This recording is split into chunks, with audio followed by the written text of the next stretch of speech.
सुई लगाएंगे, चिल्लाएंगे तो कहे चुप चट्टा का, सुई लगा रहे तो दर्द नहीं होगा, मजा आएगा तोरा, मारेंगे एक जन।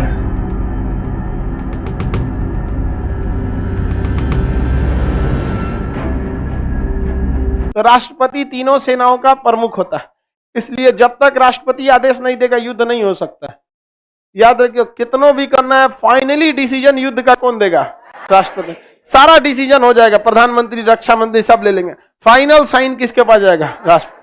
अब फोन उठाएंगे राष्ट्रपति, किसको बोलेंगे? CDS, it's my order to attack on China, full fledged war. उसके बाद इतना ऑर्डर मिलने दीजिए, उसके बाद समझ में आएगा क्या होता है।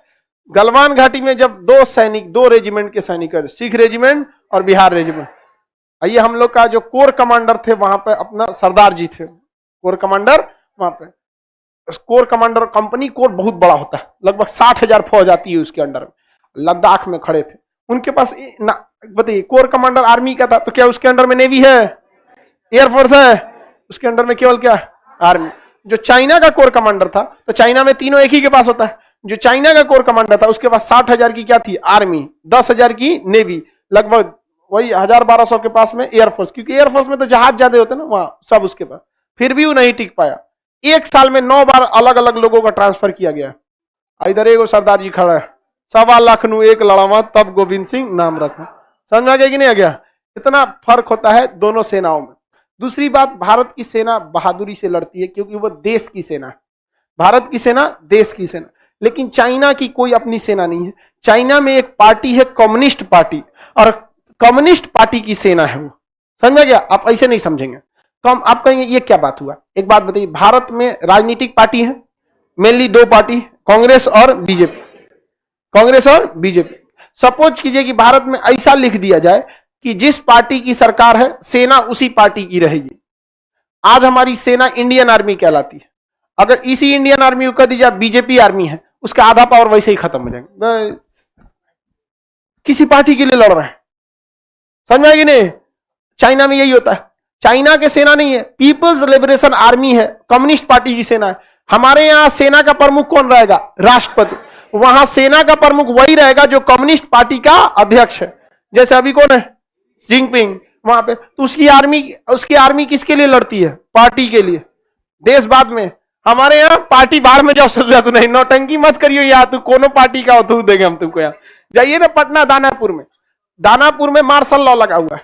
पटना के पास लाइव वाले जो लोग होंगे यहाँ पे समझेंगे, पटना दानापुर में अगर वहां आप हॉर्न बजा दिए, बड़ी मार मारता है। एक आदमी गाना बजा रहा था अंदर, वहां भाड़ा की गाड़ी थी और गाना बजा रहा था अंदर, कोनो नहीं, नया गाना आता है, गाना बजा रहा था। अब बाहर ड्यूटी कर रहे थे, सड़किया पे कौन? आर्मी वाले। सुन लिया, उधर इधर ड्राइवर को लेके आया, निकल तुम यहाँ पे, गाना बंद कर। अंदर ले गया, गाना काहे बजा रहा था? कह रहा है कि मालिक हम तो भाड़ा पे गाड़ी चलाते हैं, बारात वाला बुक किया है सब, यही कहा से तो बजा दी। बोला के ला कौन था? उसको लाया। ड्राइवर से कहा कि सुन इसको एक तमाचा मार। कहा कि हम कैसे मारेंगे, इकरा से तो हम पैसा लिए हैं। तो ड्राइवर को एक तमाचा मारा है। नहीं मारेगा तो अब ड्राइवर उसको रख दिया एक तमाचा 50। कहा फिर बोलेगा गाना बजाने के लिए? कहा ना साहब। कहेगा अब तुम एक तमाचा ड्राइवर को मार। एक तमाचा किसको मारता है? ड्राइवर। और फिर अपने एक तमाचा देके भेजा। कहा तुमको नहीं समझ में आता है, कंटोनमेंट एरिया है, सेना का है, जाओ लोग। इतना होशियार था, पीटबो किया तो अंदर ले आके। गाड़ी में महिला उहिला बैठी थी सब वहां पे, फैमिली वगैरह, तो अपनी फैमिली के आगे किसी को पीट देंगे, बेइज्जती होगा ना। चला गया वहां पे, पूछे लोग कि क्या बोला है, तो समझा के भेज दिया है।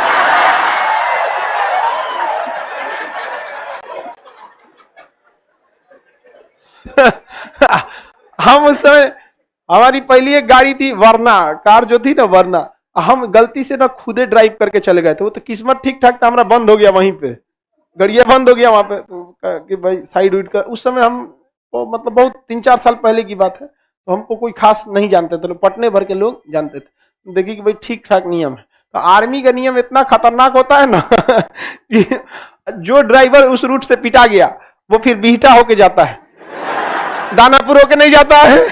वो रास्ते बदल देता है, वहां से टी पॉइंट आता है, कंटोन छावनी होके जाएंगे, बिहटा होके जाएंगे, फिर भाग वहां से इधर से जाओ। वहां गाड़ी अगर धीरे चल रही तो धीरे ही चलिए, आप किसी गाड़ी को ओवरटेक नहीं कर सकते। आगे ट्रैक्टर है ना तो 3 किलोमीटर तक ऐसे ही धुकुर धुकुर चलते रहिए, खाली भी है, आप ओवरटेक नहीं कर सकते। कर लिए तो हर 100 मीटर पे खड़ा रहेगा कि पुलिस फौजी सीटी मारेगा, इसे अगला पकड़ लेगा। अब तुम 2 करोड़ के तुम जगुआर में घूम रहे हो ना, निकाल के धो देगा बाहर। यहाँ पे खतरनाक नियम होता है आर्मी वालों का, एकदम उन लोग का नियम बहुत जबरदस्त होता है। सर उंगली छप गया होगा उसको, अरे तुम उंगली की बात करो, सेरिब्रम, सेरिबेलम, मॉड्यूला ऑब्लोंगाटा सब हिल गया होगा, खोपड़ी वगैरह समझ आ गया कि नहीं। सर दानापुर ऐसा क्या है, दानापुर में सेना रहती है, छावनी है, सेना का एरिया है। तो जहां आपको पढ़ा चुके हैं मूल अधिकार में, सैन्य क्षेत्र में किसका शासन चलेंगे, सेना का ही कानून चलता है। अगर सेना की न्यायालय ने किसी को सजा सुना दिया है तो उस सजा को कौन माफ कर सकते हैं, राष्ट्र, क्योंकि सीनियर इज ऑलवेज करेक्ट। सेना में जो जज होता है कर्नल रैंक का होता है, जज भी कैसा रहेगा, कर्नल, उसका भी रैंक क्या रहेगा, ब्रिगेडियर। सुप्रीम कोर्ट जैसे कोर्ट, सेना का भी अपना सुप्रीम है वहां पे, उसमें लेफ्टिनेंट जनरल बैठेगा, वहां डॉक्टर भी रहेगा तो वैसे ही रहेगा, सीनियर डॉक्टर कर्नल, उससे भी ज्यादा सीनियर ब्रिगेडियर, पूरा हेड रहेगा मेजर जनरल, इस टाइप का। वहां नर्स भी ऐसे रहेंगे सर, सूबेदार, सूबेदार मेजर, इस टाइप के रहेंगे सर। ये सब नहीं, सिस्टर सुई मारो, सिस्टर सुई मारो, ऐसा कुछ नहीं रहते वहां। ठीक रहता है ना लड़की सब में, हालांकि सिस्टर के लिए लड़की ही ठीक रहती है सब, उन सब में दया की भावना ज्यादा रहती है, मरीज के तकलीफ को समझती है सब। इंजेक्शन लगाना रहेगा, मरीज को दर्द होगा तो आराम से बेचारी कहेगी थोड़ा सा बहुत दिक्कत है, लगा देते हैं आराम से। और उसके जगह एकदम पुरुष को भर्ती कर देंगे, सुई लगाएंगे, चिल्लाएंगे तो कहे चुप चट्टा कहेंगे, सुई लगा रहे तो दर्द नहीं होगा, मजा आएगा तोरा, मारेंगे एकदम, मरीज बेचारा अपने पगला जाएगा।